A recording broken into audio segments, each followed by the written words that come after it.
Por ejemplo, el 10 de abril, la resolución del fisco, que es la 5343, insisto, del 10 de abril, me definió que el programa aplicativo a utilizar a partir de esa fecha es la versión 22.0. Ya estamos con la versión 22 de ganancias personal jurídica. Toda presentación posterior a esa fecha la tengo que hacer con ese sistema aplicativo. Y entonces yo le decía, diciembre del 22 vence en mayo. Los días de vencimiento de mayo son 15, 16, 17 de mayo. Y voy a tener que utilizar esa aplicación, ganancias 22.0, tanto para presentar, por ejemplo, un cierre de diciembre del 2022, como si tuviera que rectificar diciembre del 2021, tengo que utilizar ya a partir del 10 de abril, porque está en vigencia el aplicativo ganancias 22.0. Ahora, esa es la declaración jurada determinativa. Después el contribuyente está obligado a presentar también lo que nosotros llamamos PUB, presentación única del balance. Tengo tiempo hasta el 30 de junio, en el caso de cierre de diciembre del 22, para presentar el balance fiscal, la memoria. Eso entra también con la consideración de declaración jurada, pero en este caso es declaración jurada informativa. Otro ejemplo, las sociedades de la ley 19.550, todas, una sociedad anónima, una sociedad simple, una SRL, y los fideicomisos no financieros, que son los fideicomisos ordinarios, determinan en forma sustituta, son responsables sustitutos de bienes personales. Ahí tenemos también una presentación de la declaración jurada determinativa, se determina en el formulario 899/A. El vencimiento en este caso es 13, 14 y 15 de junio. Recuerden que bienes personales es una situación, una fotografía al 31 de diciembre. Y entonces, las sociedades, aún con un cierre de ejercicio comercial distinto, por ejemplo, una sociedad anónima que cierre en junio del 2022, va a tener que presentar la liquidación de responsable sustituto con la mirada puesta en el 31 de diciembre del 2022. O sea que cualquiera sea el cierre de ejercicio de una sociedad, la presentación de responsable sustituto, bienes personales, con base 31 de diciembre del 2022, se debe hacer 13, 14 y 15 de junio del 2023. Y ahí estoy en presencia de la declaración jurada determinativa. Cuando yo digo que hay 3 vencimientos, 13, 14 y 15, es porque están agrupados los quit en función a la terminación.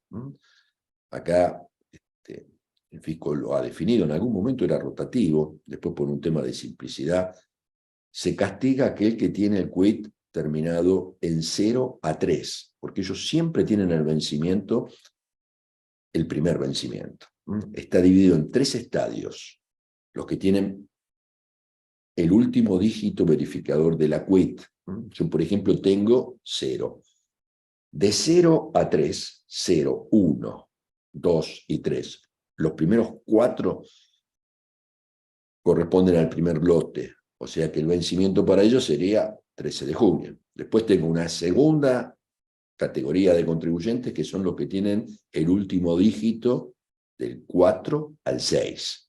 4, 5 y 6 entran en la segunda tanda de contribuyentes y los que están privilegiados son los que tienen el quit terminado en 7, 8 y 9, que sería la tercera categoría de contribuyentes, el tercer grupo de contribuyentes. Por eso yo estoy acostumbrado a hablar de los vencimientos 13, 14 y 15, y ahora les aclaro a ustedes que según la terminación del último dígito de la quit. Generalmente la quit se pone con un dígito adelante, después el número del documento de la persona humana, o un número aleatorio para las sociedades, y después hay un dígito verificador. Lo que vale es el dígito verificador para ver el vencimiento cuando corresponde. Y entonces, en el caso de responsable sustituto, bienes personales, la sociedad tienen que hacer una declaración jurada determinativa, formulario 899A, pero también se le exige, y esto está en la resolución 4697, que las sociedades presenten un régimen de información. El régimen de información también es con base 31 de diciembre para todas las sociedades, para todos los fideicomisos. En este caso, los fideicomisos entran en otra resolución, pero para que les quede la 3312, y el vencimiento de ese régimen informativo se produce en los últimos días de julio. Este año, en el año 2023, el vencimiento va a ser 29, porque cae viernes, para el primer grupo, 31, a ver, entonces no, es 28, discúlpenme, viernes, 30 y 29 son sábado y domingo, 31 y 1 de agosto. Todo esto para identificar que yo tengo, pasa lo mismo en el IVA, pero no los quiero aburrir, que determinar que las declaraciones juradas pueden ser aquellas que exterioricen obligación tributaria, son las determinativas, las que aportan información son declaraciones juradas informativas. Bien, en definitiva, lo que nosotros ahora vamos a focalizar en el análisis es respecto de las declaraciones juradas determinativas. Cuando hablamos de determinación de oficio, estamos siempre mirando, analizando lo que es una declaración jurada determinativa. Otra consideración que quiero hacer es, ya la había esbozado el sábado pasado, pero esta es una idea fuerza. Toda la ley de procedimiento busca que el contribuyente presente la declaración jurada. El sistema, el andamiaje determinativo está en el hecho de que el contribuyente presente su declaración jurada. Si el contribuyente no presenta la declaración jurada, la ley da distintas herramientas a la administración para motivar, para exigir que el contribuyente presente la declaración jurada. La determinación de oficio es una, la que tiene que ver con que el fisco, cuando el contribuyente no lo hace, llegue a ver cuál es la obligación tributaria.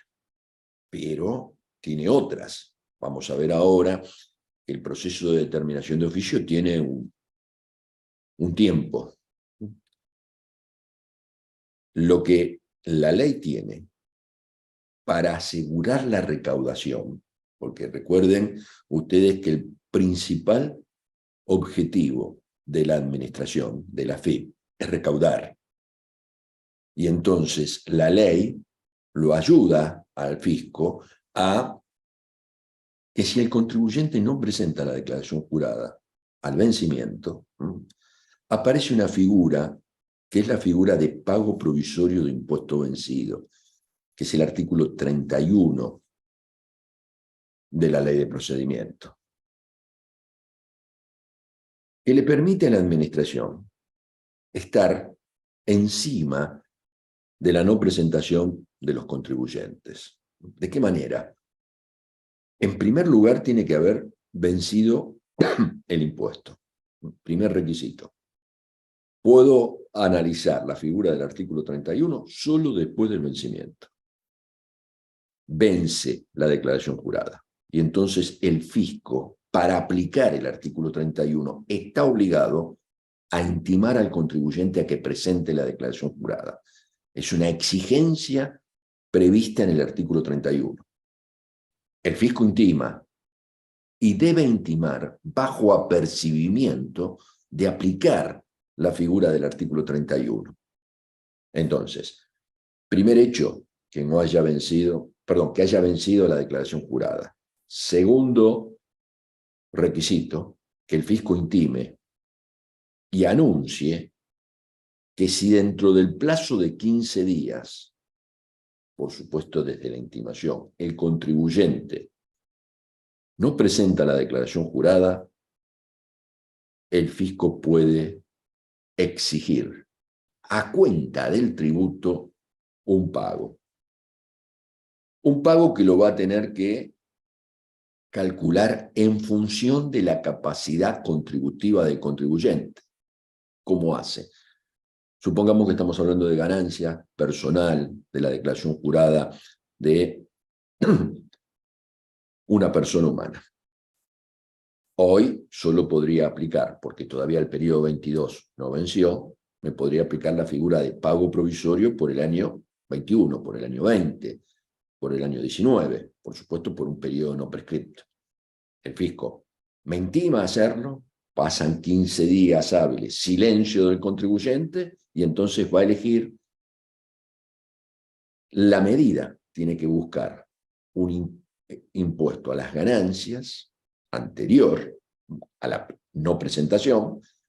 Por supuesto, el fisco va a elegir el más alto y va a replicar ese impuesto como pago provisorio de impuesto vencido.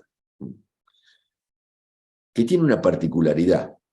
La particularidad es que el fisco lo exige bajo apremio. Bajo apremio es bajo juicio de ejecución fiscal. En la práctica, ¿qué es esto? Se lo da a un abogado, a un mandatario fiscal.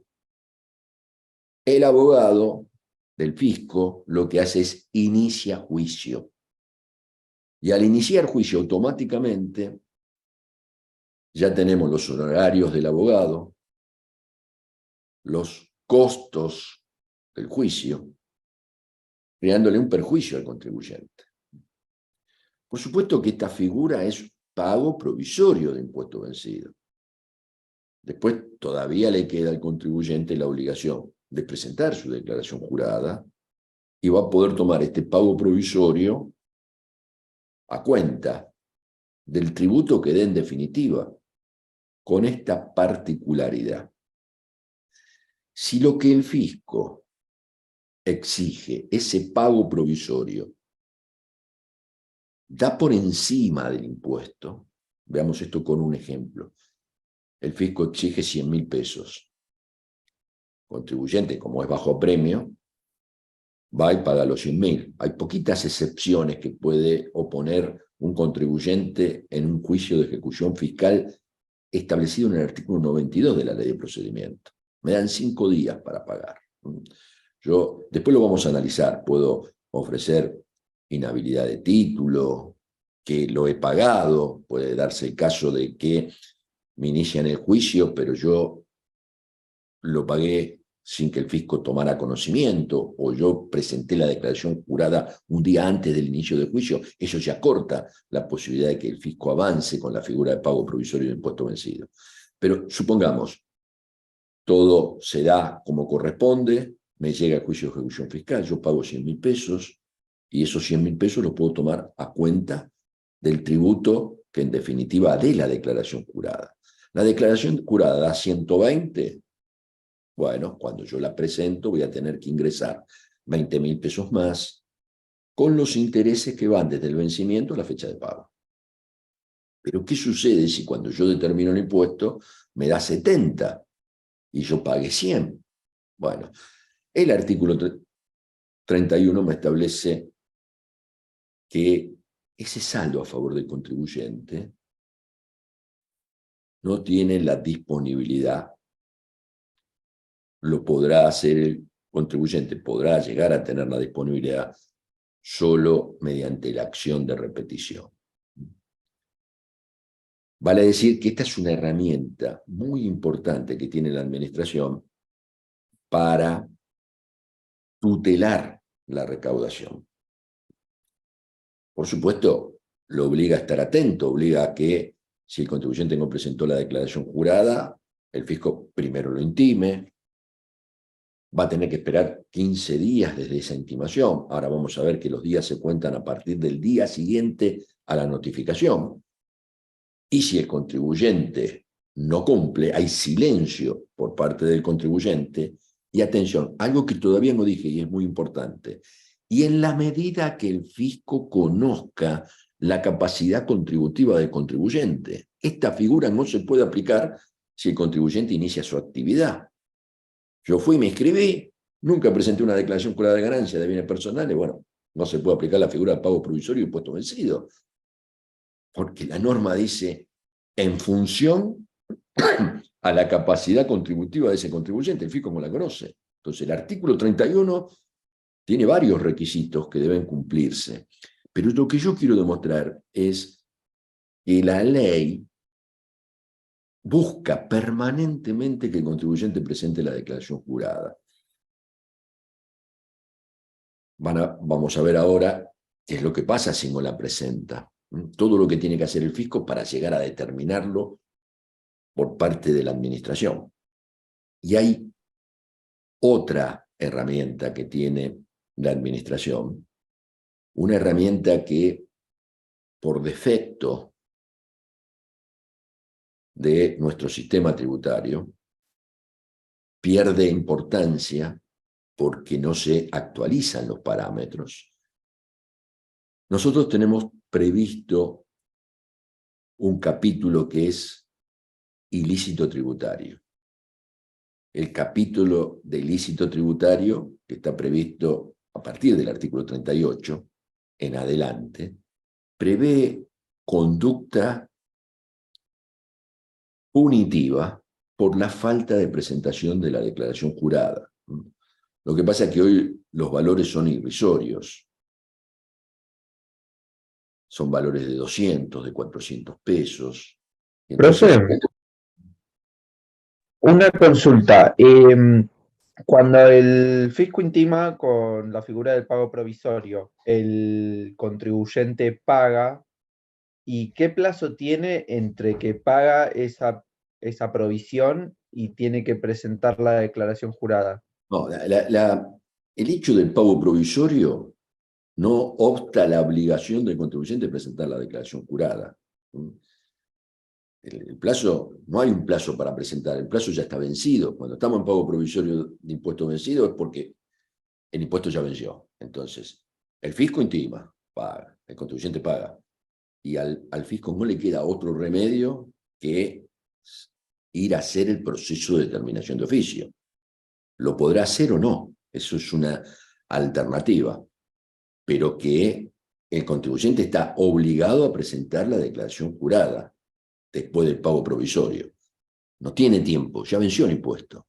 Ah, bien, Es un bien. tema de decisión. Yo, si el fisco me hace pago provisorio de impuesto vencido, pago y trato de presentar la declaración jurada.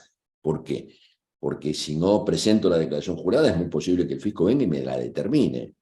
Y si yo no presento la declaración jurada, el fisco tiene todo el capítulo de infracciones. Que yo les decía, hay una que es automática. El hecho de no presentar la declaración jurada al vencimiento ya me tipifica una infracción a los deberes formales. Pero además, el fisco tiene la posibilidad de aplicarme la conducta omisiva, artículo 45, falta de presentación de la declaración jurada.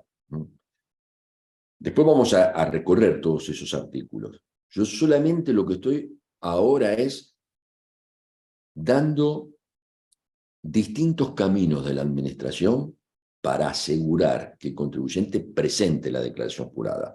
Un sistema tributario que está armado en función de la declaración jurada unilateral, como es el nuestro, tiene que estar atento a qué es lo que pasa cuando el contribuyente no presenta la declaración jurada.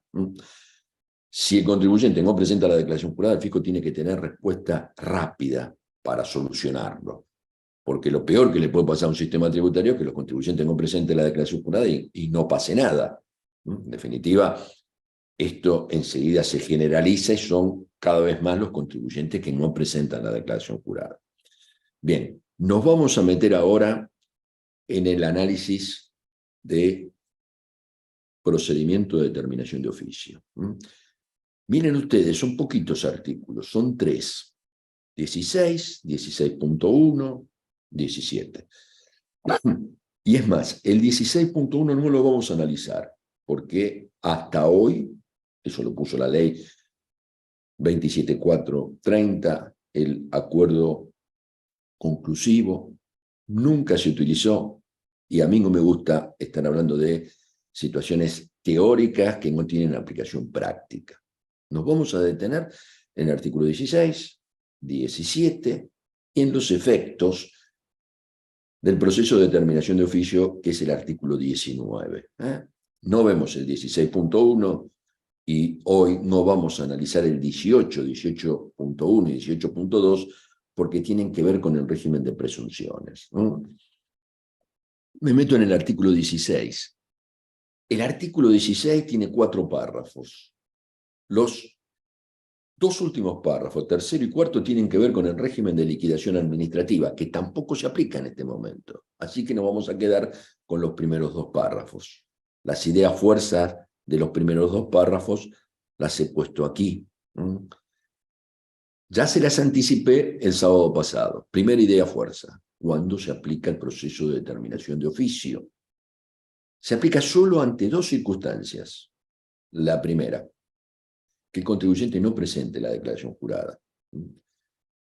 Si el contribuyente no presenta la declaración jurada, el fisco puede aplicar pago provisorio, puede aplicar una sanción, pero en algún momento puede empezar con este proceso, y lo va a hacer a través del capítulo de verificación y fiscalización, de lo que es la tarea previa, actuación previa, que en definitiva es lo que debe hacer el fisco para saber cuál es el quantum tributario. Yo no presento mi declaración jurada.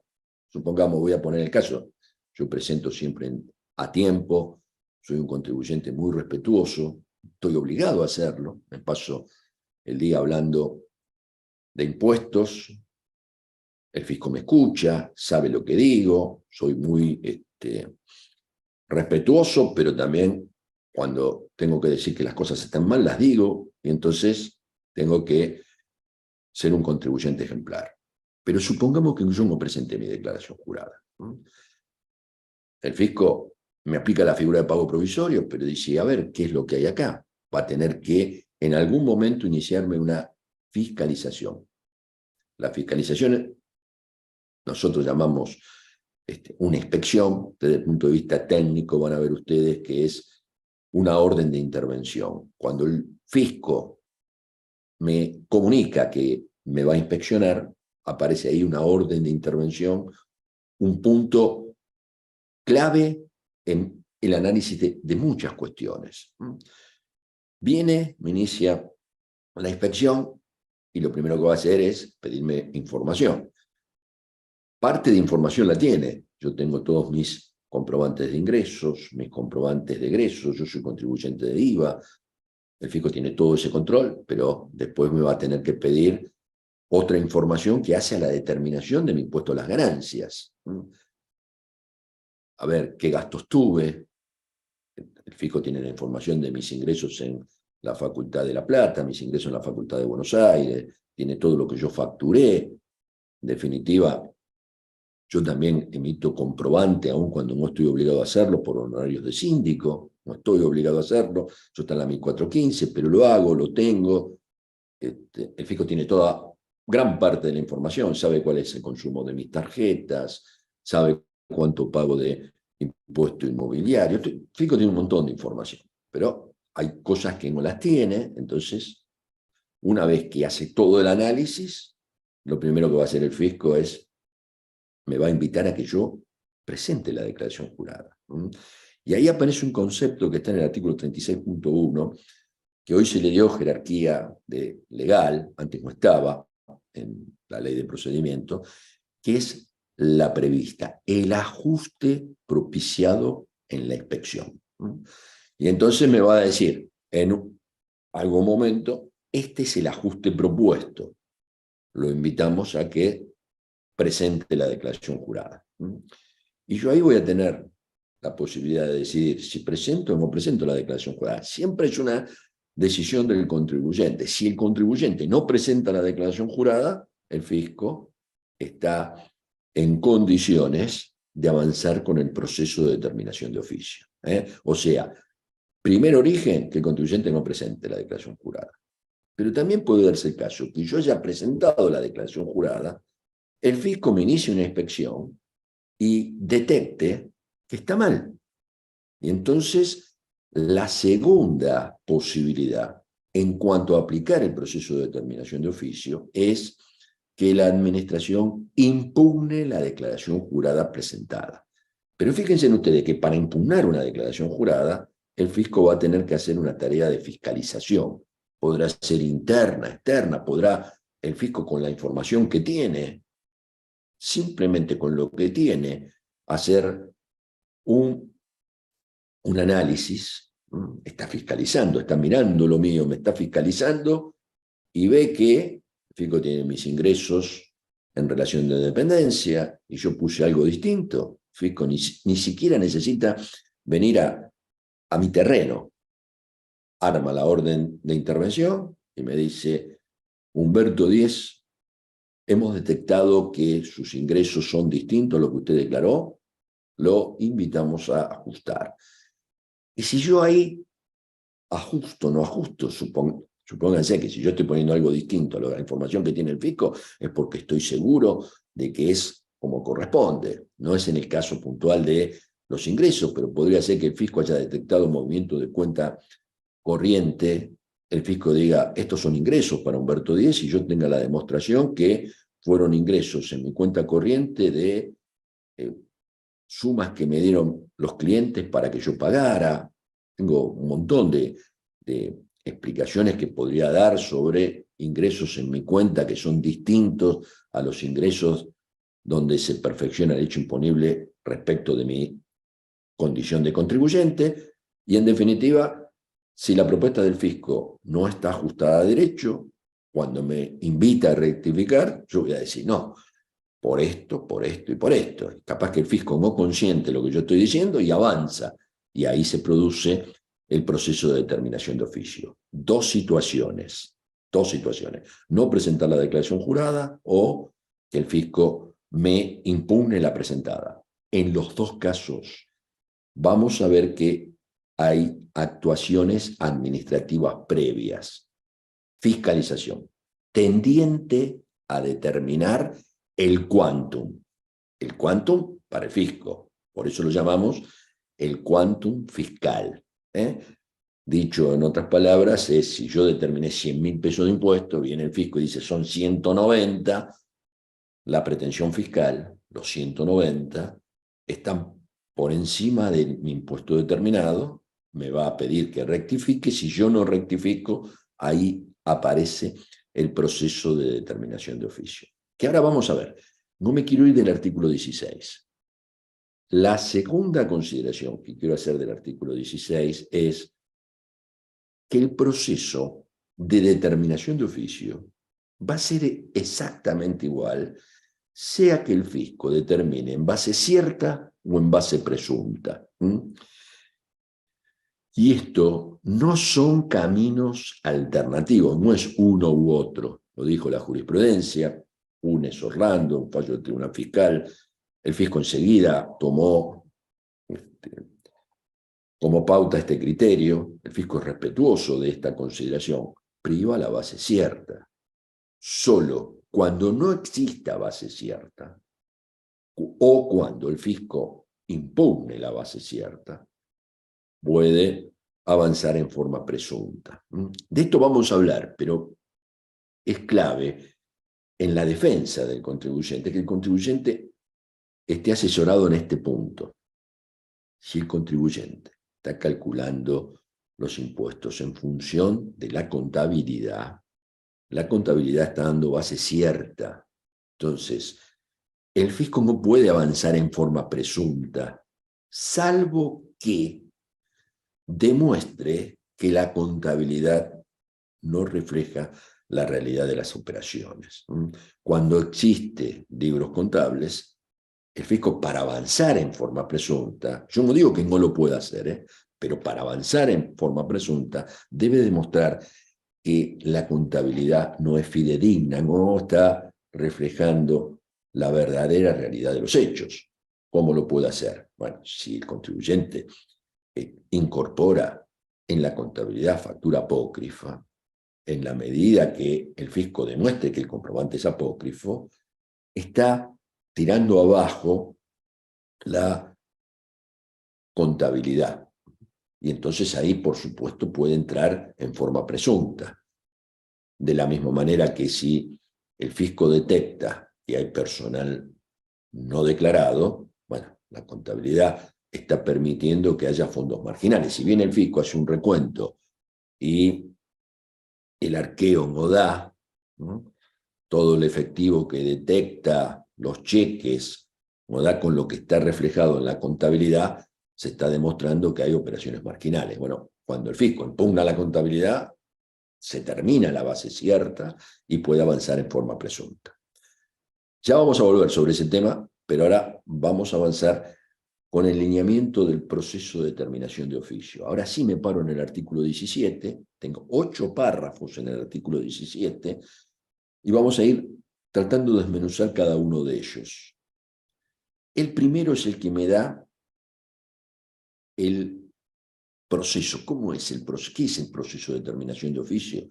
Para ubicarlos en el tiempo, lo primero que quiero decir es que el proceso de determinación de oficio son 3 partes. Si la podríamos dividir en un eje de tiempo, tengo el inicio. ¿Cuándo inicia el proceso de determinación de oficio? Cuando el contribuyente está bajo el efecto procesal de la determinación de oficio. Van a ver qué importante es esto respecto del artículo 19. Ya introduzco un tema que permanentemente lo hablo con los contadores, la estabilidad fiscal. Yo voy a gozar de la estabilidad fiscal cuando se haya iniciado el proceso de determinación de oficio. Entonces, inicio. Parte reservada para el fisco. ¿Cuándo se produce el inicio? Con la vista. Eso es lo que me dice el artículo 17, primer párrafo. Se inicia el proceso de determinación de oficio con la vista. Luego tengo la etapa para el contribuyente. El contribuyente tiene un tiempo para contestar la vista y en su caso ofrecer pruebas de 15 días hábiles, prorrogables por única vez. Esta segunda parte está reservada para el contribuyente. Es más, hay contribuyentes que ni contestan. ¿Está bien? Facultad del contribuyente, la segunda etapa. Y la tercera es la etapa de la resolución. El fisco resuelve. El proceso de determinación de oficio entonces tiene 3 partes completamente identificables: vista, contestación y ofrecimiento de prueba por parte del contribuyente, resolución. Vamos a charlar un poquito de todo esto, y lo que a mí me interesa es tratar de bajar el efecto práctico. Voy a tratar de hacer mucho hincapié en todo lo que tiene que ver con el efecto práctico del proceso de determinación de oficio. Porque una cosa es ver la técnica y otra es ya meternos en la parte práctica para que ustedes puedan comprenderlo mejor. Siempre que yo estoy defendiendo a un contribuyente, una buena estrategia es comenzar a ser prolijo en la etapa de la inspección. Y por favor, yo no estoy poniéndome del lado del contribuyente. Simplemente estoy haciendo un análisis de el esquema con la experiencia que me da a mí el tiempo de haber estado del lado del contribuyente. Pero yo quiero ser justo en el análisis. Pero les tengo que dar las herramientas que usamos nosotros como profesionales. Yo charlo con los contadores y me dicen, me llamó un inspector, me mandó un mail, me llamó un inspector por WhatsApp y me pidió tal información. Y entonces tengan claro que la mejor defensa que se le puede hacer a un contribuyente es: todo tiene que ser por escrito, porque no es un invento mío. Esto está previsto en la norma. El proceso de determinación de oficio es un proceso escrito. Todo lo que esté escrito sirve, todo lo que es informal queda fuera del expediente. Y ya me gustaría, si ustedes tienen la ley, el decreto, que vayan al artículo 34 para que vean ustedes que esto es un artículo 34 del decreto reglamentario, que me anticipo algo que después voy a señalar. Cuando el fisco resuelva, el fisco me tiene que dar todos los fundamentos de esa resolución. Porque fíjense en que si hay proceso de determinación de oficio es porque hay discusión técnica en algún punto. Si no, nunca hay proceso de determinación de oficio. Si cuando viene un inspector lo que me pide es razonable, y yo lo primero que voy a hacer, voy a ajustar. Si es razonable lo que me está pidiendo. Si el inspector está pidiendo algo que yo no lo comparto, no se ajusta a derecho, entonces voy a tratar de llegar hasta las últimas instancias. Para eso, sabiendo que el fisco el ajuste lo tiene que fundamentar, yo tengo que ya ir poniendo mi opinión. A mí me conviene resolver esto lo antes posible. Y entonces, todo lo que me pide un inspector, por email, por WhatsApp, telefónicamente, porque el email y WhatsApp me quedan por lo menos la constancia. Telefónicamente hablando, yo se lo tengo que pedir que lo baje el terreno formal. ¿Qué es el terreno formal? Que me mande un requerimiento. Requerimiento, que me lo mande por donde quiera, pero que sea un requerimiento. Los requerimientos el fisco los tiene que notificar, forma de notificar a través del artículo 100, ahora vamos a hablar un poquitito de eso, la forma de notificación tradicionales, viene el inspector, me deja el requerimiento, hoy ya está todo vía correo, vía ventanilla electrónica. Cuando hablamos de ventanilla electrónica, ahí estoy paradito en la resolución 4280. Atención con esto, creo que es lo más importante que voy a decir en la mañana, respecto para los contadores. Ventanilla electrónica, el fisco notifica por ventanilla electrónica, no solo a nivel nacional, sino también todos los fiscos provinciales hoy están con el uso de la ventanilla electrónica. Tener el compromiso de tener la ventanilla electrónica de un cliente es un compromiso muy importante. Yo aconsejo a todos, rigor para todos mis clientes, yo tengo la ventanilla electrónica, tengo mi correo, pero quiero que tenga también el correo el cliente. El empresario tiene que saber lo que le notifican. Cuando el empresario no sabe lo que le notifica, se le pasa al contador, la responsabilidad es del contador. Por supuesto, yo encaro esto de manera profesional en todos los casos que me llega una comunicación del fisco. El fisco últimamente está notificando los días sábado, domingo, que me parece que está mal que así suceda. Esto es un tema que ya lo hemos planteado a nivel de profesión, que la profesión debe insistir que el fisco no puede estar comunicando días inhábiles. El fisco también debe mandar el correo electrónico, el aviso, los días hábiles. Pero bueno, a lo que voy es, lo que dice la norma 4280, modificada por la 4820, la notificación por ventanilla electrónica se produce, en primer lugar, estoy paradito en el artículo 7 de esta resolución, cuando el contribuyente hace la apertura de ese documento. Si yo entro el día jueves y hago la apertura, se considera notificado el jueves. Comienza a correr el plazo a partir del día siguiente. Estamos yo hablando de un requerimiento. ¿Me dan 10 días para contestar ese requerimiento? Bueno, ¿cuándo comienzan a correr los 10 días?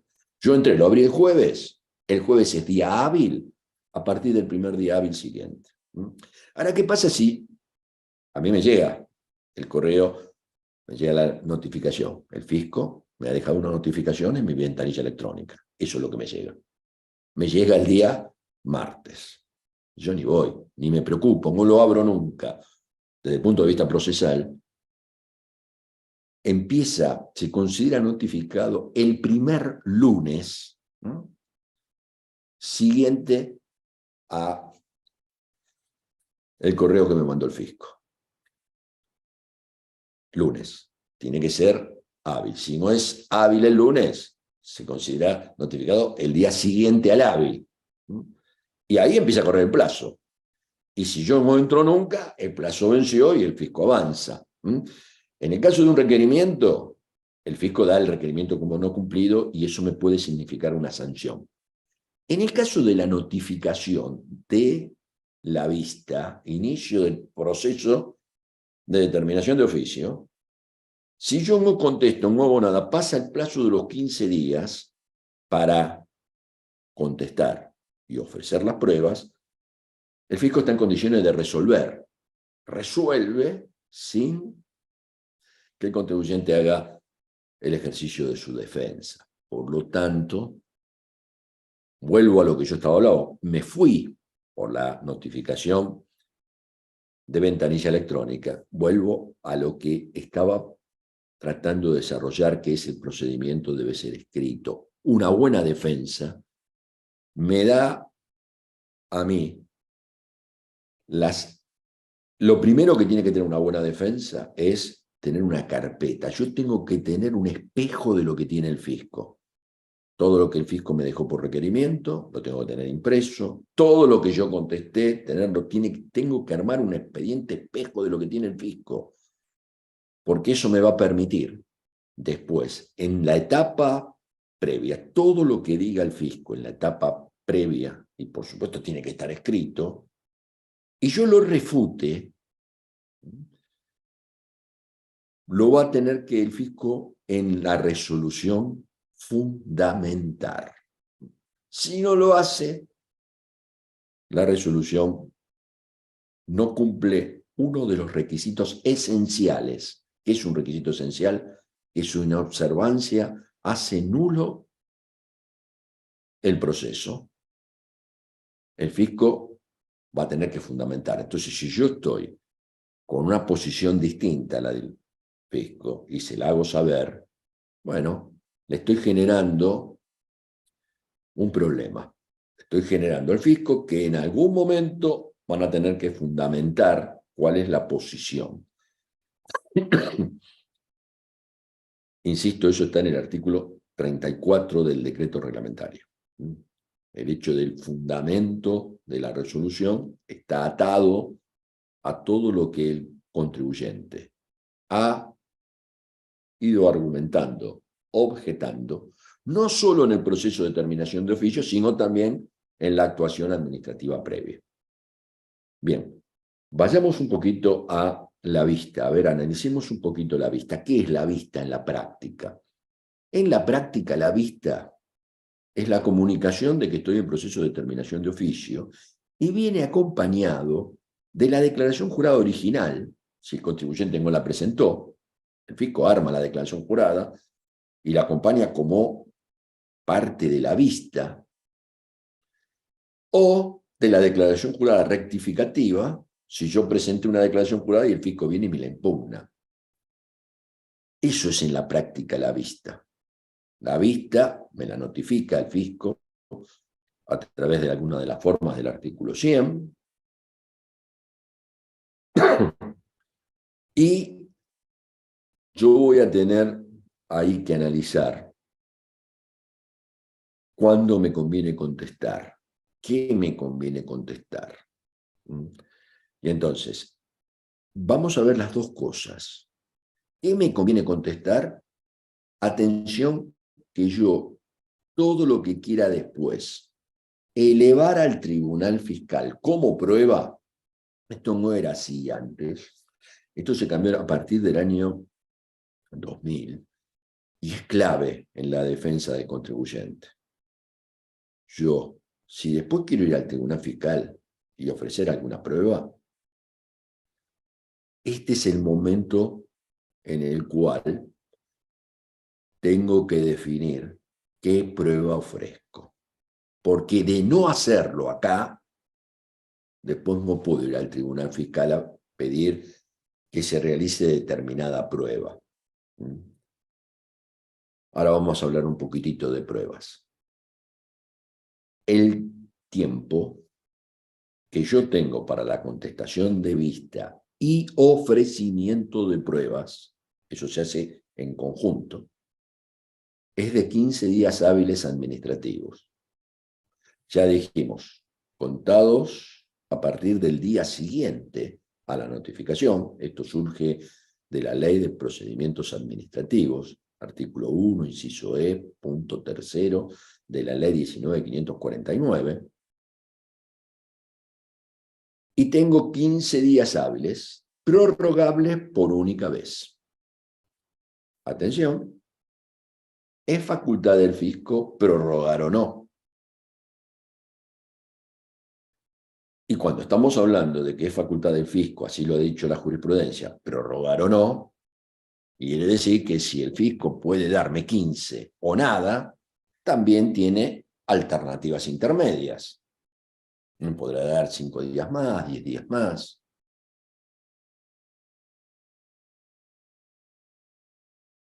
Dijimos que el plazo de la notificación se determina vía ventanilla electrónica conforme a la 4280, si es en forma personal, por el fisco, artículo 100, pueden venir 2 inspectores con un acta. ¿Qué pasa cuando es en día inhábil? Si es en día inhábil, un sábado, me llega carta certificada un sábado. Bueno, se considera que la notificación se produce el día hábil siguiente, el lunes. El plazo comienza a correr a partir del martes. Y acá otra cosa interesante es, yo tengo que hacer el pedido de prórroga. En cuanto al pedido de prórroga,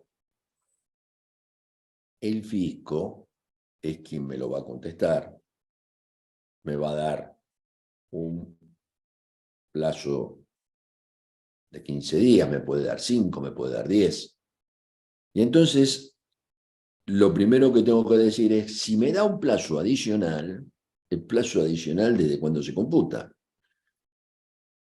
Van corriendo los 15 días y me da un plazo adicional, el plazo adicional no se computa al final de los 15 días, sino que se computa a partir del día siguiente a la notificación de ese plazo adicional. Por supuesto, nunca me va a poder achicar el plazo original. ¿Qué quiero decir con esto? Que si a mí el fisco me da 5 días más y me lo comunica el día 8, no me dio nada.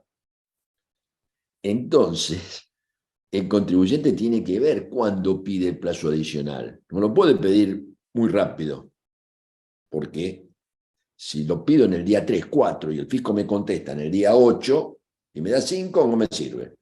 Entonces muchas veces uno espera hasta el día 8, 9 para pedir un plazo adicional. Siempre el pedido de plazo adicional tiene que ir con algún argumento de que estamos juntando información, qué es lo que vamos a pedir de prueba, para que el fisco no tenga motivo para no dármelo.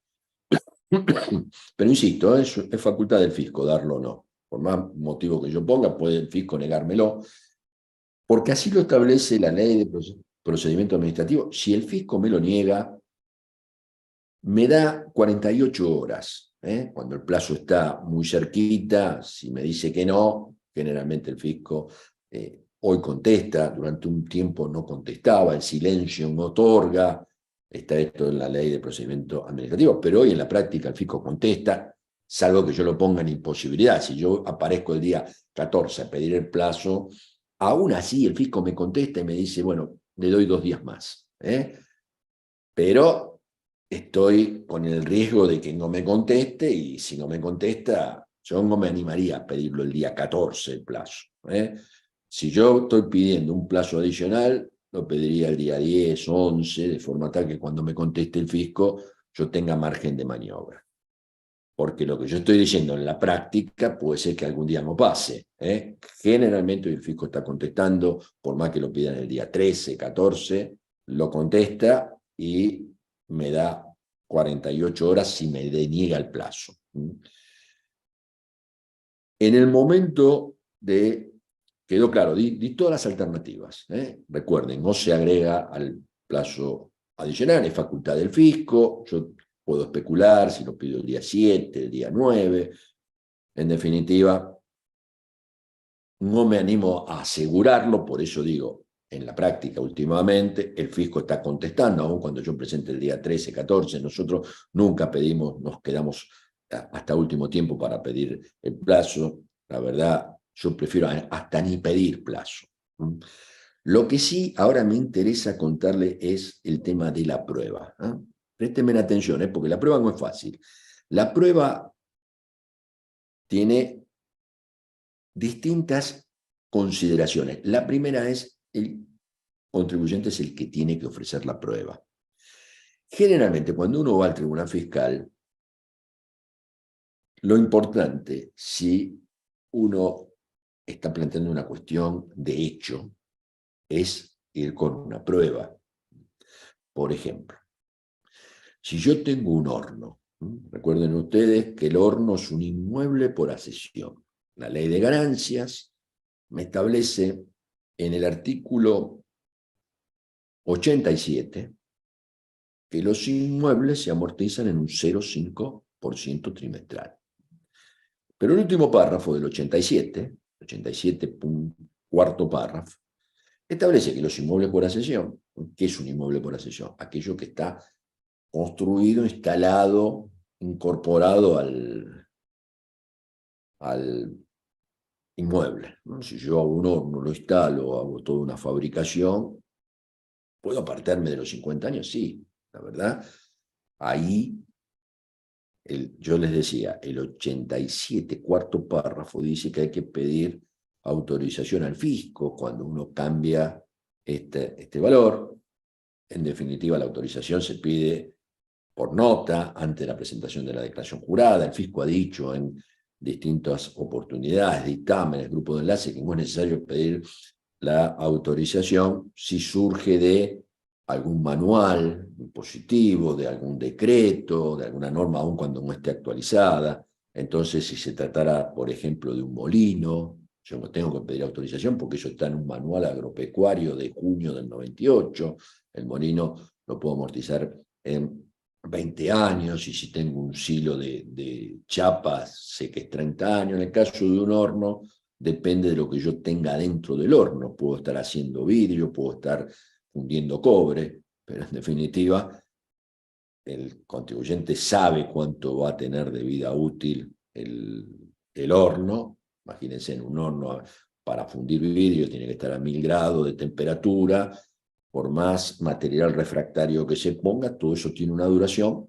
Y supongamos que lo que se está discutiendo es que el fisco viene y dice, no, vos no lo puedes amortizar en 8 años, lo tenés que amortizar en 15.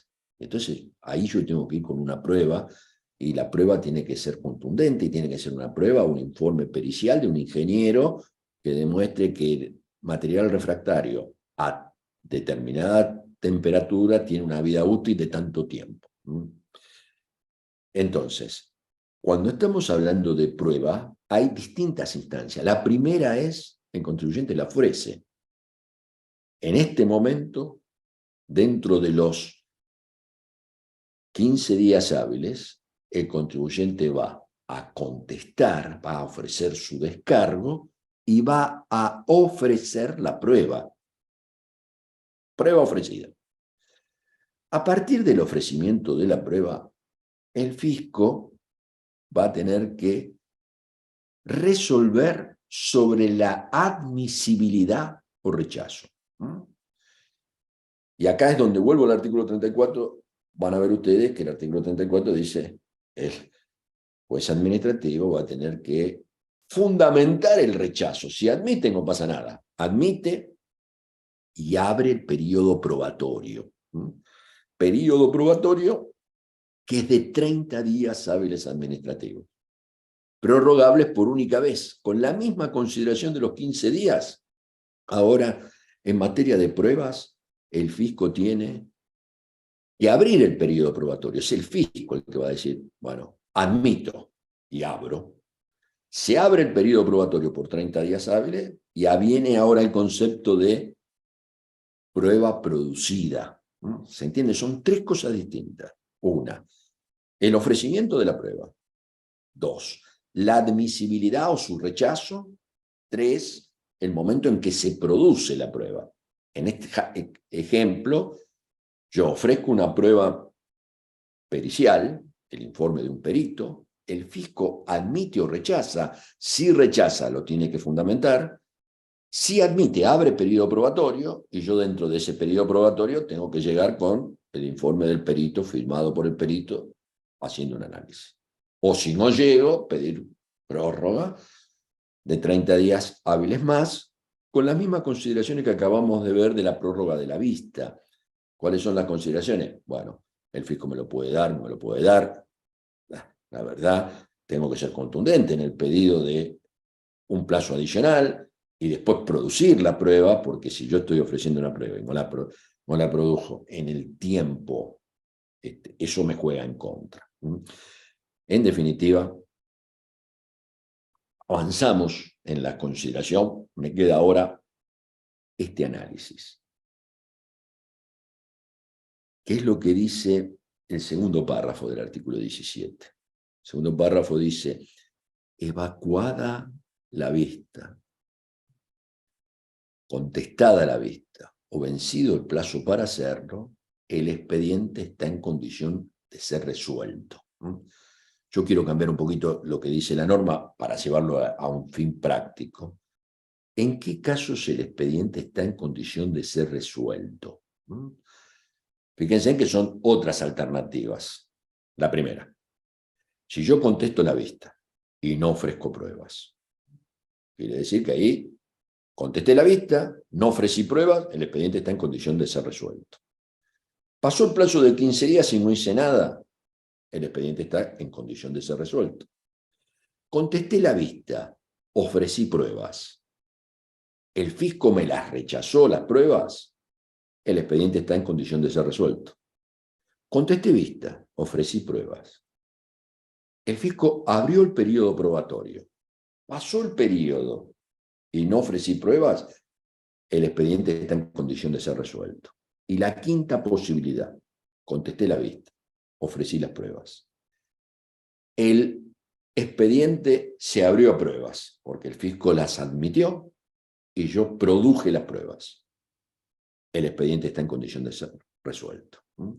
En todas estas 5 posibilidades, cuando el expediente está en condición de ser resuelto, en ese instante aparece lo que vamos a ver ahora, que está previsto en el cuarto párrafo. A partir de ese momento que el expediente está en condición de ser resuelto, yo puedo ver un reloj que son 90 días, días hábiles administrativos. Si pasan 90 días hábiles administrativos, desde que el expediente esté en condición de ser resuelto, y por supuesto no se haya resuelto, el contribuyente puede pedir pronto despacho. Atención, el primer reloj tiene un tiempo. Expediente en condición de ser resuelto, empieza el primer reloj, 90 días. A partir de ese momento, es el contribuyente el que tiene que activar el segundo reloj. No es que son 90 días más 30 días más, no es así. Es el primer reloj, lo activa que el expediente está en condición de ser resuelto.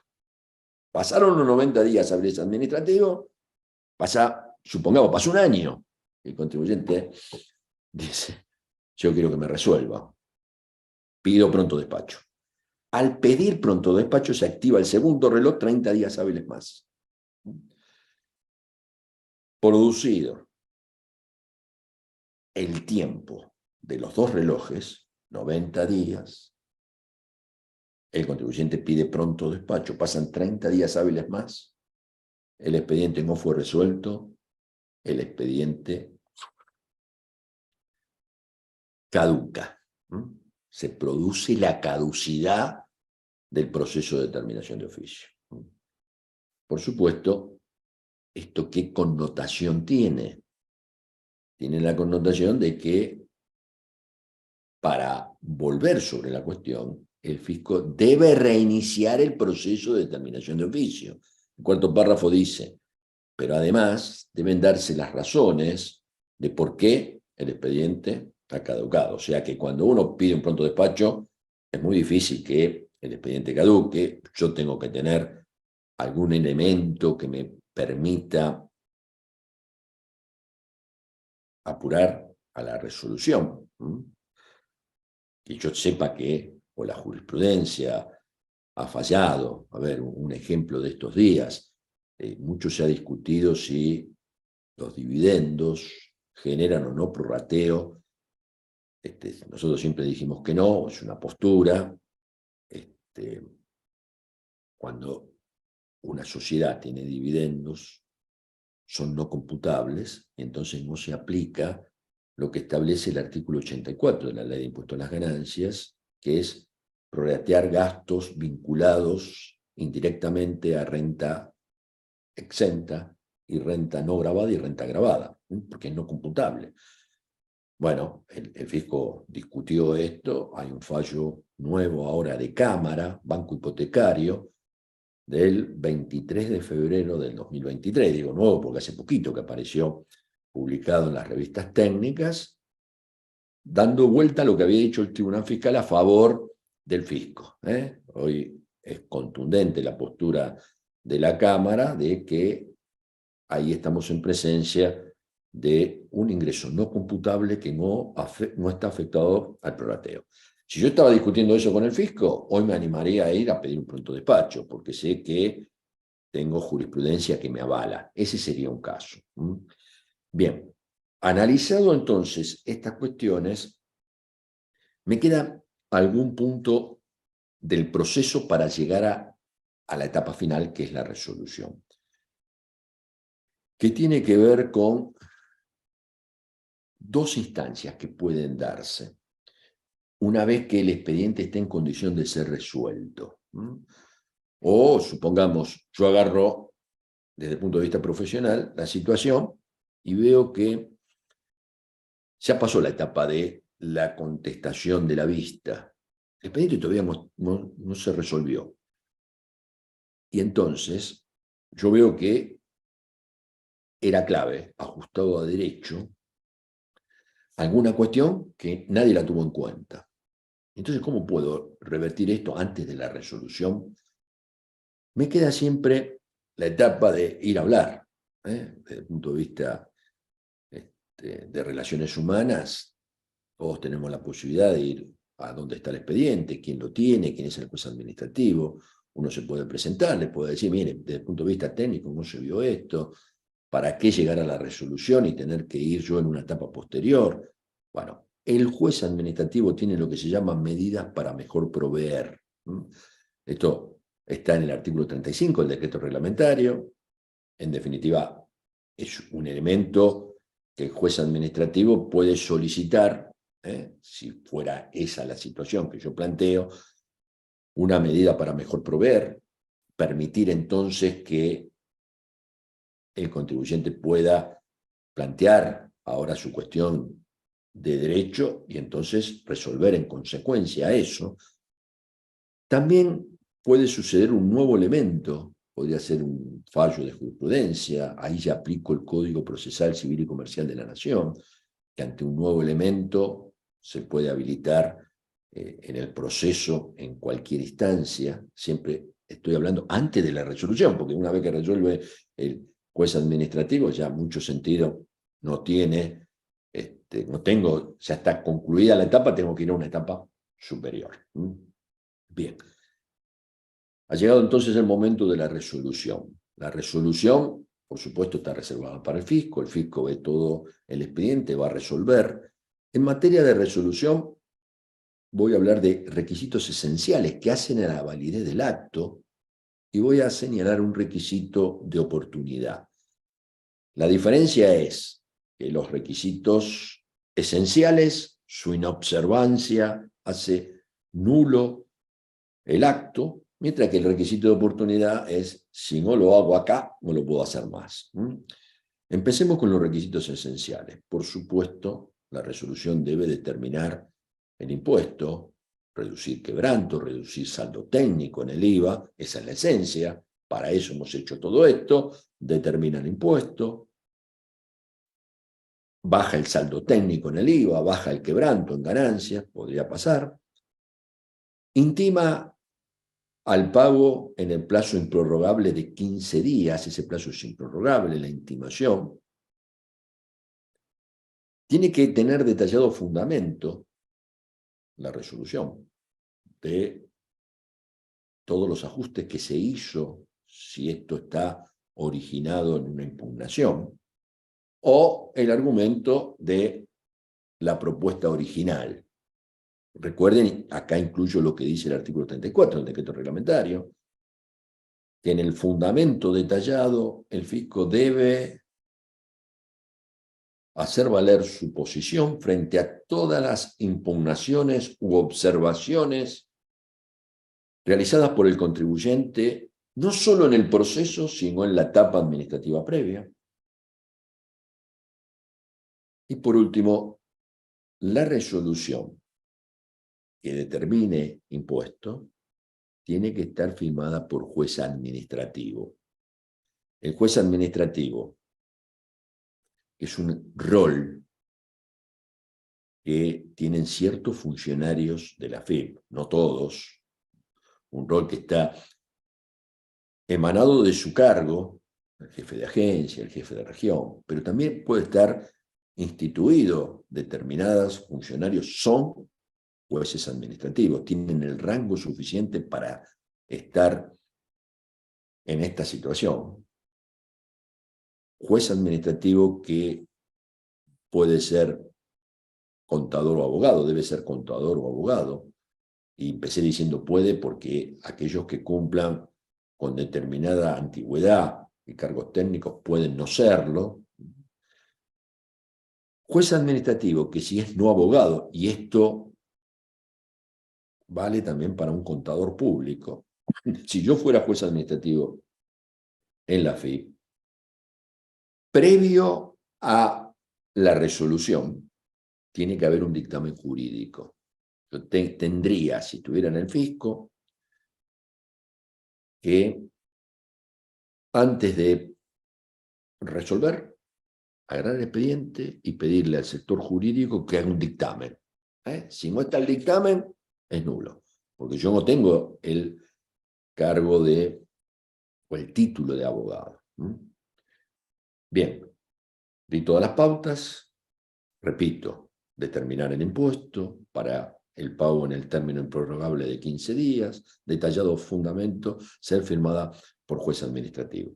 Y ahora voy al requisito de oportunidad. Esto se encuentra en el artículo 74 de la Ley de Procedimiento. En este momento, el fisco debe merituar si aplica o no aplica sanciones. Es en este momento, cuando hay un proceso de determinación de oficio, en la resolución. Cuando se determina el impuesto, se debe aplicar la sanción. Si no se aplica, se considera que no hay mérito suficiente para ello, con la consiguiente indemnidad del contribuyente. ¿Qué quiere decir esto? Que si en esta instancia el fisco no aplica sanción, no puede volver sobre la cuestión.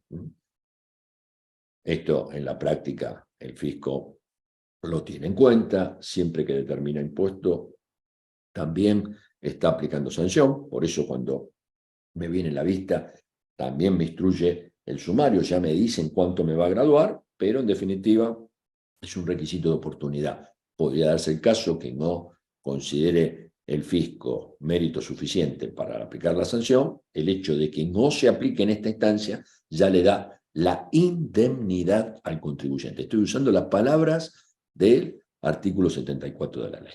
Bien, el fisco resuelve. Y a partir de la resolución del fisco, yo tengo un tiempo para ver qué es lo que hago. En la práctica, me resolvió. Resolvió la determinación de impuestos, la aplicación de sanciones, me notifica. desde la notificación que yo recibo, a partir del día siguiente, comienzan los plazos que marca el artículo 76 de la Ley de Procedimiento. Tengo distintos caminos. Yo voy a hablar de 4 caminos, pese a que el artículo 76 me da el 76A y el 76B. Yo ya me meto en la práctica y digo, miren, en la práctica pueden pasar 4 cosas.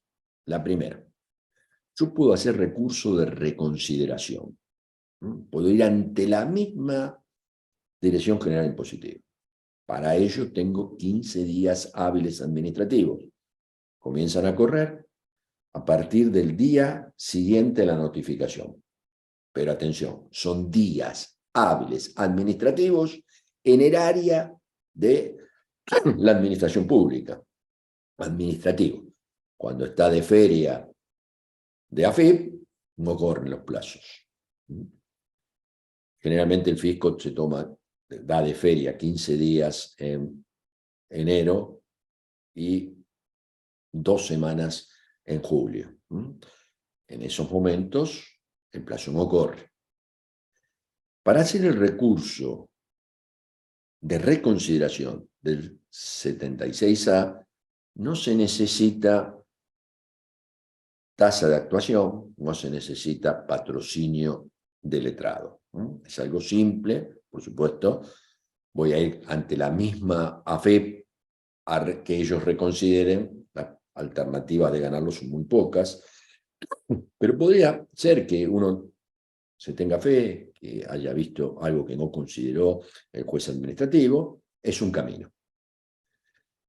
También tengo otro camino, y acá quiero marcar esto. No son caminos que yo pueda optar al mismo tiempo, son caminos alternativos. Puedo hacer uno u otro. El otro es 76B, dentro de los 15 días hábiles, y atención, son distintos. Acá es hábiles, pero dentro de la justicia. El Tribunal Fiscal sigue el mismo patrón que la justicia. Por ejemplo, enero está de feria, y entonces, si me llegara la notificación de una determinación de impuesto y aplicación de sanciones el 28 de diciembre, yo tendría un tiempo para ir en el recurso de reconsideración y un tiempo para ir al recurso de apelación del Tribunal Fiscal.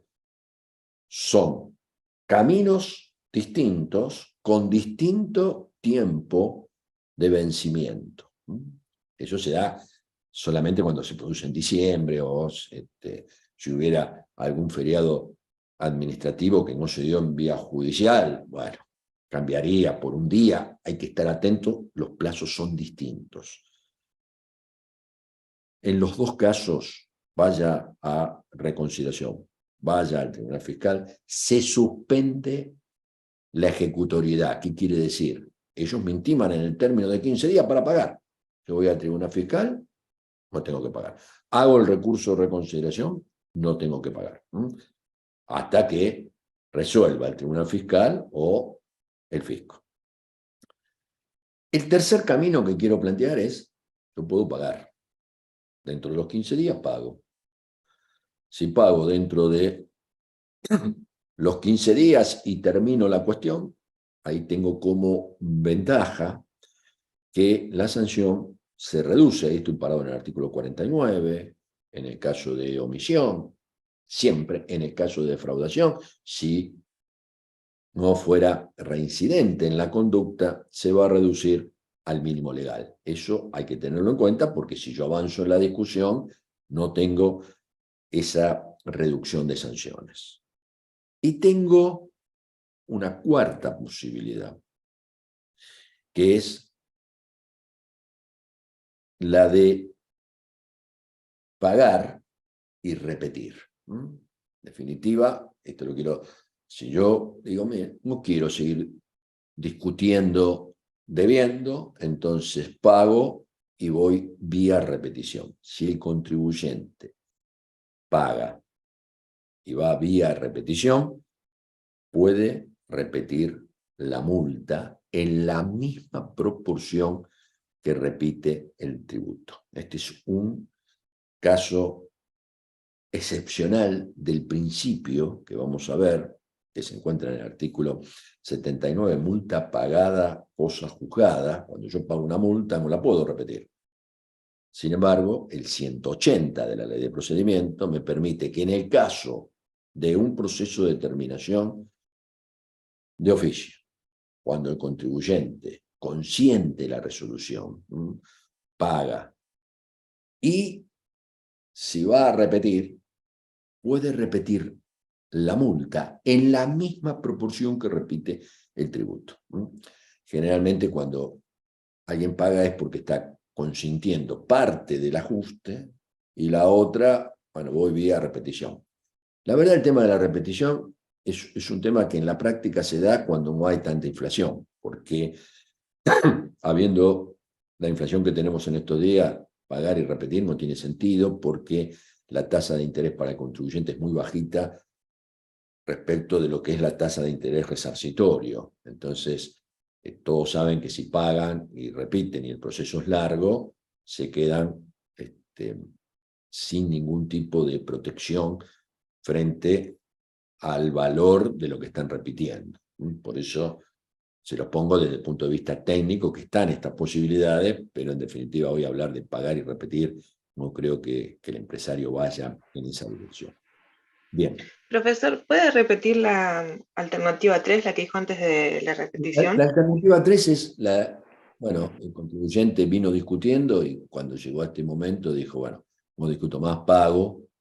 Muchas veces el pago se da porque en nuestro país hay regímenes de moratoria que alientan ese pago. Si el contribuyente estaba discutiendo, pero aparece una moratoria en la cual, consintiendo el ajuste, el contribuyente no tiene sanción, consciente el ajuste, el contribuyente lo puede pagar en cuotas, con una tasa de interés de financiamiento baja, muchas veces me ha pasado en la práctica, estar discutiendo situaciones donde el contribuyente tenía razón, llegó el tema de una posibilidad de pago y la pagaron. Pero no una vez, varias veces. Recuerdo el ajuste por inflación.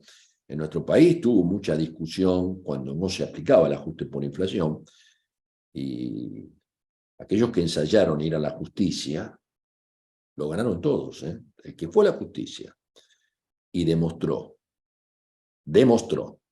que era confiscatoria la no aplicación del ajuste por inflación, causa Candy, lo ganó el contribuyente. Ahora bien, había contribuyentes que estaban en ese proceso y apareció una moratoria muy conveniente, estaban en la discusión del ajuste por inflación, en todas las moratorias que han salido en los últimos tiempos, después del fallo Candy, aquel que entra en la moratoria tiene que renunciar a cualquier pretensión de discusión respecto del ajuste por inflación. Entonces, los empresarios les interesa poco el tema del derecho. A nosotros nos interesa. Nosotros como profesionales queremos las cuestiones en las que pensamos que tenemos razón, las queremos ganar. Les cuento, una empresa que yo llevo desde hace mucho tiempo, los quiero mucho, fueron todos alumnos míos, los que manejan hoy la empresa, es una empresa de renombre, yo soy amigo de todos ellos. Un día vinieron y me dijeron, Humberto, ajuste por inflación, vamos a pagar, nosotros queremos entrar en la moratoria. Le dije, no, muchachos, miren que va a salir el fallo, vamos a ganar. No, pero nos conviene más entrar en la moratoria, por esto, por esto, por esto. Bueno, tuvimos que desistir de la discusión, lo metimos en la moratoria, porque a ellos les interesaba meter otra cosa en la moratoria, donde era el empresario hacía negocio. Entonces nos quedamos nosotros con el sabor amargo de que la queríamos ganar. Bueno, así son las cosas. Más allá de que el empresario sabía que nosotros íbamos a terminar ganando, porque después todos los fallos salieron en ese sentido. En ajuste por inflación, la Corte siempre falló, en la medida que el contribuyente demuestre la confiscatoriedad. Lo mismo va a pasar con aporte. Aporte solidario, ley 27605, todo aquel que fue a la justicia y no pagó, en la medida que demuestre que era confiscatorio. Confiscatorio es un impuesto cuando supera, en el caso de patrimonio, es mucho más fácil. Una cosa es hablar de la confiscatoriedad de renta, pero en el caso de patrimonio, la Corte tiene toda la línea de pensamiento que cuando el contribuyente tiene que sacrificar parte de su patrimonio para pagar un impuesto al patrimonio, es confiscatorio. La idea del impuesto al patrimonio es que se cancele con los beneficios de ese patrimonio, no que se sacrifique patrimonio. Y con el aporte, la ley 27.605, al aporte extraordinario, que fue la imposición al 18 de diciembre del 2020, si yo a eso le sumo bienes personales al 31 de diciembre del 2020, bienes personales con alícuotas altas para aquellos que tenían bienes en el exterior, en muchos casos da confiscatoriedad. Y hasta ahora no he visto un solo fallo que le dé la razón al fisco, ¿no? Por supuesto, el que hizo la cosa bien, ¿no? El que fue plantear esto desde el punto de vista jurídico. Si yo voy a plantear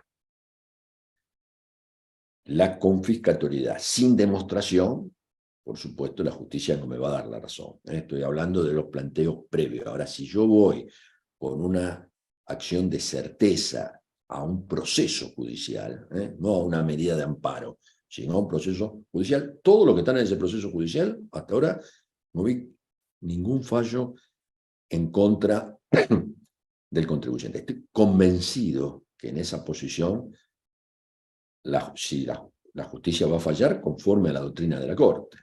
Lo que pasa es que hay que demostrar la confiscatoriedad. Hay casos donde hay confiscatoriedad y casos donde no hay. Yo a todos los que vinieron a hablar de aporte les aconsejé, antes que nada hagamos la prueba, si es confiscatorio o no es confiscatorio.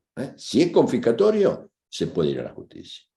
Si no es confiscatorio, si vas a la justicia vas a ganar tiempo. Lamentablemente en Argentina, el que por aporte fue a la justicia para ganar tiempo, también ganó, porque si lo pasamos en dólares, hoy, como la pretensión fiscal está en pesos, el que dejó de pagar aporte, hizo el cálculo en dólares, le puedo asegurar que aún el que fue a perder tiempo a la justicia, hizo flor de negocio. Cosa que está mal. Está mal. Pero todo esto tiene un porqué. Está mal el impuesto en su concepción. Yo soy crítico del aporte. Para los que no están en tema, estoy hablando del aporte solidario extraordinario que estableció la ley 27.605. A mí, y sigo hablando de impuestos, no me voy del concepto de impuestos, me gustó más lo que hizo nuestro país vecino, el país uruguayo, donde lo que hicieron ellos como aporte solidario fue que se bajaron el sueldo en un 20% los funcionarios públicos.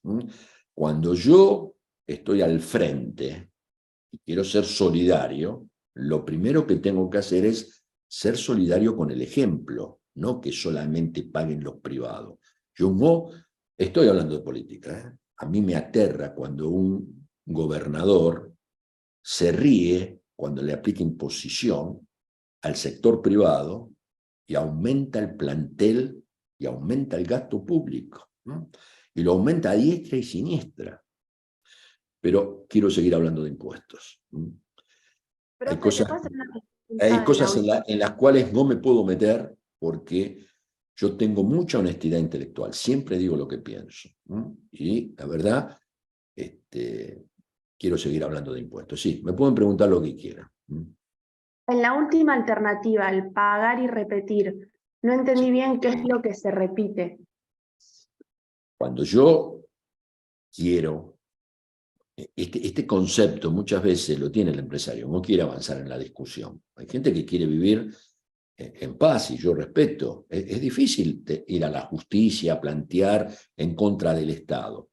Entonces, una de las alternativas, si nosotros viviéramos en un país sin inflación, alguien podría darse el lujo de decir, miren, yo pago, pero después quiero que alguien vea esto si lo que pagué es correcto o no.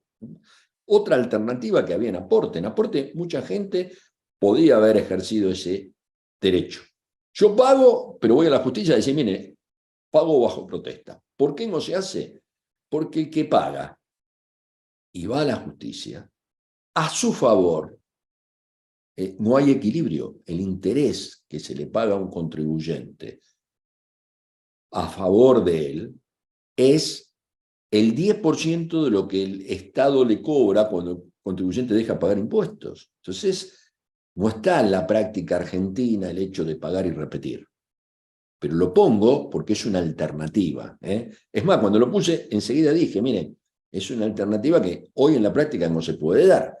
Con la inflación que hay, si yo voy a repetir algo y me lo van a dar dentro de 3, 4 años, que son los tiempos que se manejan en repetición, el contribuyente sabe que ella va a perder. Con la inflación que tenemos, se le debilita el capital, no le dan nada. En nuestro país existió, por ejemplo, recuerdo en una época, se llamaba el ahorro forzoso. Este tema de que la gente paga o no paga. El ahorro forzoso se hizo en el año, en una época de gobierno radical, se hizo un ahorro forzoso por primera vez. Recuerdo que en esa oportunidad mis clientes lo pagaron la totalidad. No hubo ninguno que lo discutió. ¿Pero qué hizo el gobierno? Año siguiente aplicó el ahorro obligatorio de nuevo. Y ese ya mucha gente no lo pagó. Por eso el tema de la aplicación de impuestos tiene que ser equilibrada, tiene que haber un sistema tributario ordenado. No se puede aplicar impuestos porque no dan las cuentas, porque hay un efecto saturación. Muchos países plantean la baja de impuestos para recaudar más. En este momento, y esto no es un invento mío, me sorprendió, hace 4 días recibí una comunicación del Ministerio de Desarrollo, donde se dan aportes no reintegrables. Ojo que cuando lo vi, tuve que ir a la fuente a ver si esto era verdad. Le daba hasta 10 millones de pesos a las empresas que quieran promocionar o que planteen alternativas de género. En este momento. La verdad, quedé sorprendido. Siempre que hay una imposición y el tema de reactivar, generar aliento a sistemas productivos, hay que pensar qué es lo que se hace con el dinero de todos.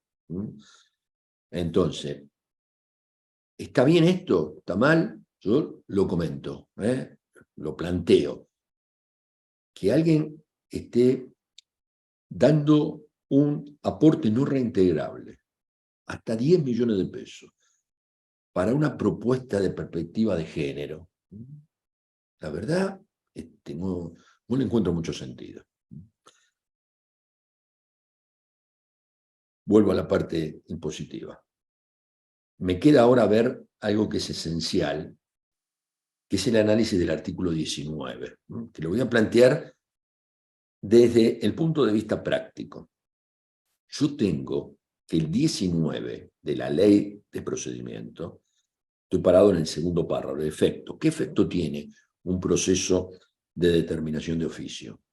El efecto que tiene es que hay estabilidad fiscal.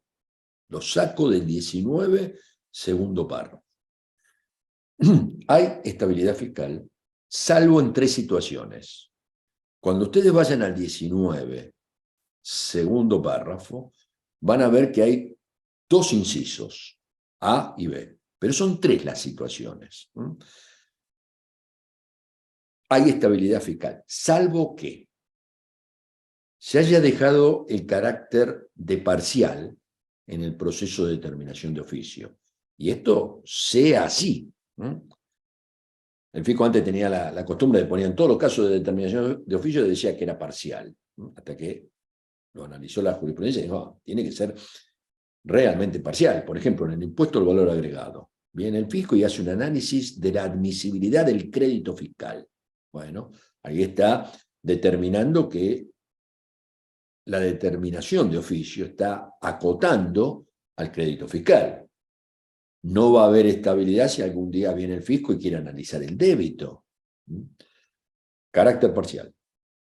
Cuando los elementos utilizados por el fisco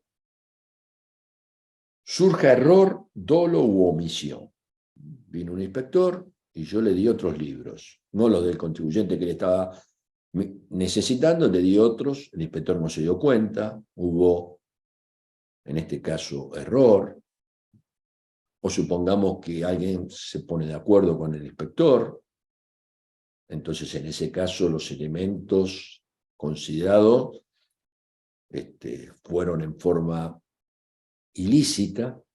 La verdad, lo que yo quiero decir es que si viene algún día un proceso de auditoría sobre una inspección y detecta que hubo error, dolo u omisión en los elementos que sirvieron de base para la determinación de la obligación tributaria, bueno, en ese caso no le podemos dar estabilidad fiscal al contribuyente, pero el fisco tiene que demostrar que hubo dolo, omisión, error, ¿en qué? En los ingresos, en los gastos que consideró la determinación de oficio. Y el tercero, la tercera posibilidad en la cual no se da la estabilidad fiscal, es en los casos que aparezca un nuevo elemento de juicio no tenido en cuenta en el momento de la determinación. Supongamos, el fisco vino, me investigó a mí, bienes personales, hizo el ajuste, yo cuento con la estabilidad. Pero un día el fisco detecta que yo tengo un inmueble en Punta del Este, que no lo consideró en su momento, pero el inmueble lo tengo desde hace 6 años y tiene repercusión en bienes personales. ¿Ahí hay estabilidad fiscal? No, porque apareció un nuevo elemento de juicio no tenido en cuenta en el momento de la determinación de oficio. Sacando estas 3 excepciones, yo tengo estabilidad fiscal. ¿Qué es estabilidad fiscal? El fisco no puede venir a corregirme lo que hizo en la determinación de oficio. Ahora bien, esto es para la resolución. Si fuera solamente esta norma, todos esperaríamos que venga la resolución para tener estabilidad. Por un tema de economía procesal, la ley, en el 7º párrafo del artículo 17, dice: le damos efecto de determinación de oficio también al contribuyente que se allana con la vista. Si un contribuyente con la vista se allana, para el contribuyente esto tiene efecto de determinación de oficio. ¿Qué significa? Significa que, voy ahora a la práctica, viene un inspector y me dice, mira, ajustame tal cosa. Yo la ajusto, dentro de 4 meses viene y me dice, bueno, ahora quiero que vos me ajustes esta y esta. La verdad, ¿ahí puedo decir algo? No. Le puedo decir, no, pero vos viniste una vez, me dijiste una cosa, ahora venís y me decís otra. No puedo. No hay, el fisco tiene amplios poderes, artículo 33, lo puede hacer. Ahora, si viene un inspector, me dice, esto está mal, yo no hago nada, lo obligo a que él me haga la vista, cuando él me hace la vista, yo consiento, ahí hay estabilidad. ¿Qué quiere decir que hay estabilidad?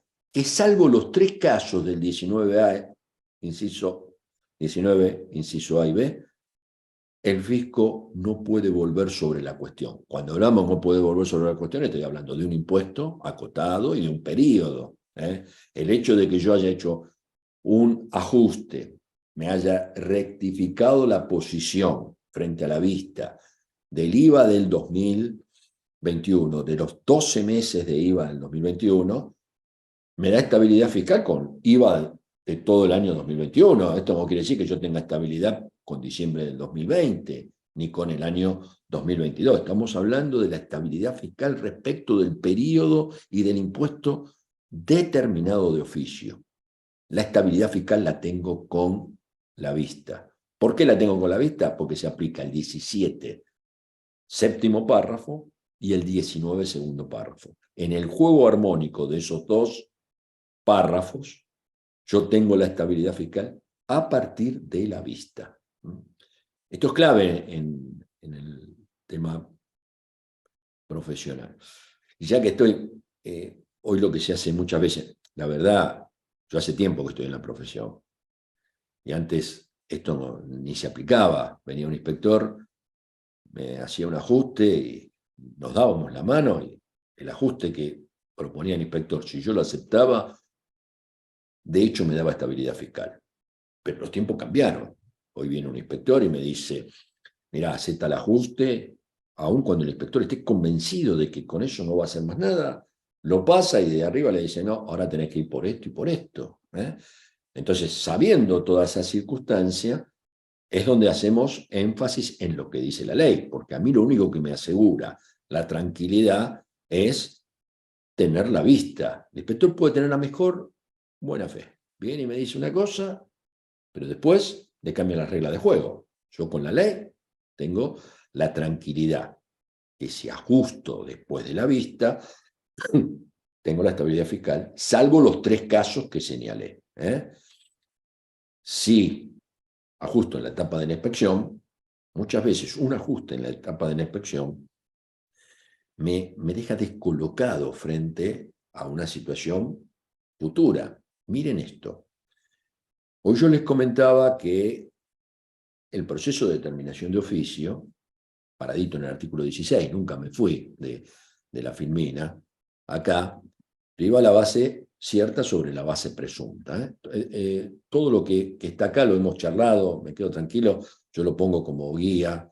La verdad, cada vez estoy menos esquemático. Me cuesta seguir lo que pongo porque me gusta ir hablando y que me surjan las ideas. Lo hago más por un tema mío. Si me pongo en el esquema y me pongo a hablar del esquema, me termino desconcentrando. En cambio, cuando estoy hablando de esta manera, me engancho más. Pido disculpas, esto es tanto tiempo hablando de lo mismo, uno busca formas de mantenerse conectado en lo que está diciendo. Yo debería seguir el esquema, así lo hago más didáctico. Así que pido disculpas. Yo lo que les estaba diciendo es que si viene un inspector y me dice, esto ha pasado mucho en el último tiempo, yo no tengo nada en contra del fisco, pero estoy protegiendo a los contadores. Y el inspector dice, mira, hemos detectado que esta factura está mal. Hacé el ajuste por esto. No, pero mirá, yo compré de buena fe, nada que ver con ese proveedor, vino, nos dejó la mercadería, pagamos como corresponde, hicimos el control y vimos que estaba, desapareció, nunca más vino. Pero vos, la única forma que yo me vaya, que vos me ajustés esta factura y esta factura. Bueno, lo que parece algo muy simple, muy trivial, hacer 2 ajustes, porque hago un ajuste en IVA, otro ajuste en ganancias, hasta podría darse el caso que ni siquiera pague impuestos, porque tenía quebranto en ganancias, en IVA tenía saldo técnico, entonces la corrección de esas 2 declaraciones juradas no me significa ni un perjuicio económico. Lo que yo he hecho he reconocido que está mal la contabilidad, porque alguien que está ajustando 2 facturas está reconociendo que la contabilidad no es fidedigna. Y ahí, a los 4 meses, viene el fisco y uno está atrapado. El fisco va a decir este periodo, y la cosa se complica. Se complica por esa actitud de rectificar. Yo estoy hablando de los que realmente son compradores de buena fe. No estoy hablando de los que compran facturas. A eso me doy cuenta a los 10 minutos que vienen, no los quiero ni atender. El que anda por la marginalidad no merece ninguna defensa. Yo estoy hablando de aquel que, porque muchas veces las usinas, para operar, empiezan actuando como corresponde y después hacen desastre. Cuando el fisco detecta que están haciendo desastre, va a buscar a todos. Y muchas veces el contribuyente ha sido comprador de buena fe. ¿Qué es comprador de buena fe? Compró, le entregaron la mercadería, hizo los pagos como correspondía, chequeó que en ese momento el contribuyente no estaba en una base de APOC. Hoy todo el mundo eso lo hace por miedo a estas circunstancias. Yo soy un convencido que el tema de la factura apócrifa es un mal único, exclusivo de nuestra sociedad, que es algo que tendríamos que erradicar, que es muy fácil erradicar, ¿no? Yo soy un convencido que en la actualidad, hoy, solo puede ser IVA a favor del contribuyente, como lo hace el mercado común europeo. Están en un IVA no financiero, sino en un IVA por lo percibido.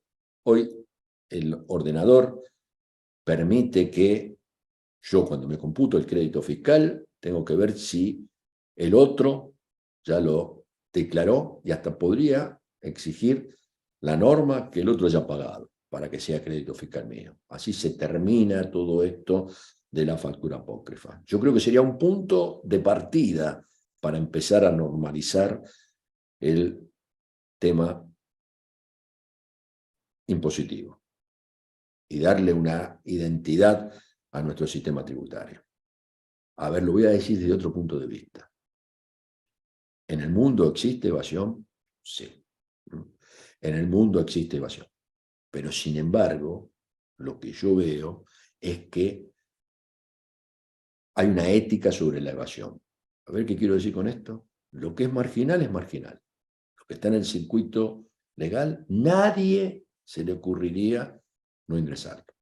En Argentina convive el circuito marginal con el legal. Eso es la factura apócrifa, ¿no? Yo meto facturas apócrifas en el circuito legal. Es una aberración. Es muy difícil explicar esto de factura apócrifa a otras sociedades, a otras comunidades. En definitiva, es un tema preocupante. En Argentina hay 3 flagelos muy grandes respecto a lo que es el sistema tributario. Uno es el tema de la factura apócrifa, el segundo es el tema de la marginalidad de los recursos humanos. Mucha gente que está en la marginalidad, trabajando, ¿no? Y muchas empresas para pagar esos sueldos de personal no declarado o de sobresueldo sobre el personal que está declarado. ¿Se entiende las dos cosas, no? Es decir, lo que se paga a un personal no declarado o lo que se le paga de más a lo que está declarado por el personal, eso requiere que aparezca en un circuito marginal.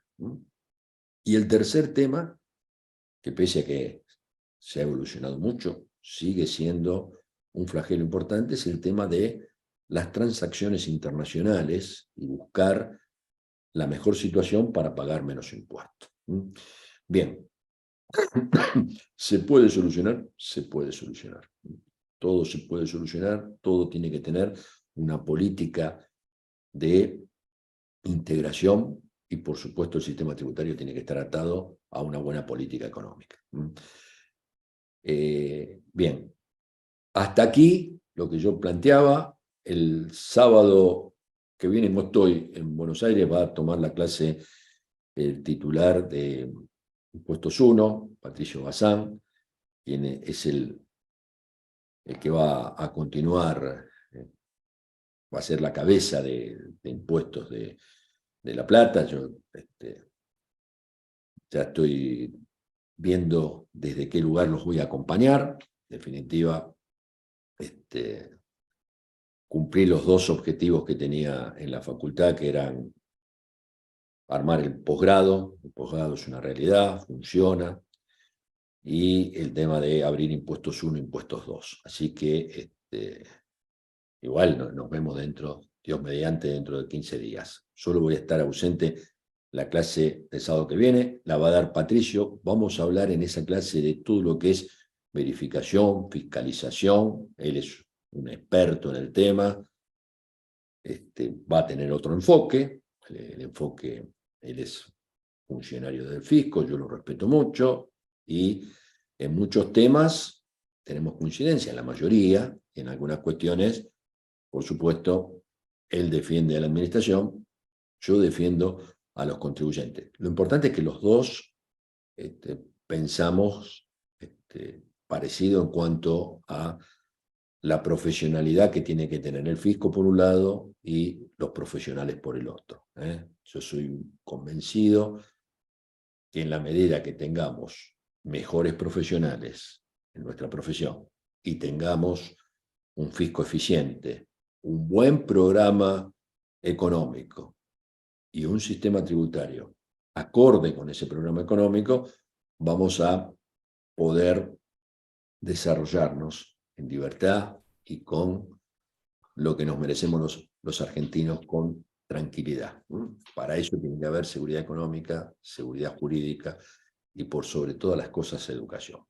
Bueno, muchas gracias. Buen fin de semana. Dios mediante, nos vemos dentro de 15 días. Gracias. Gracias, hasta el sábado. Suerte. Buen fin de semana. Muchas gracias. Muchas gracias, profesor, y por la última reflexión, me encantó. Gracias a ustedes. Buen fin de saludos.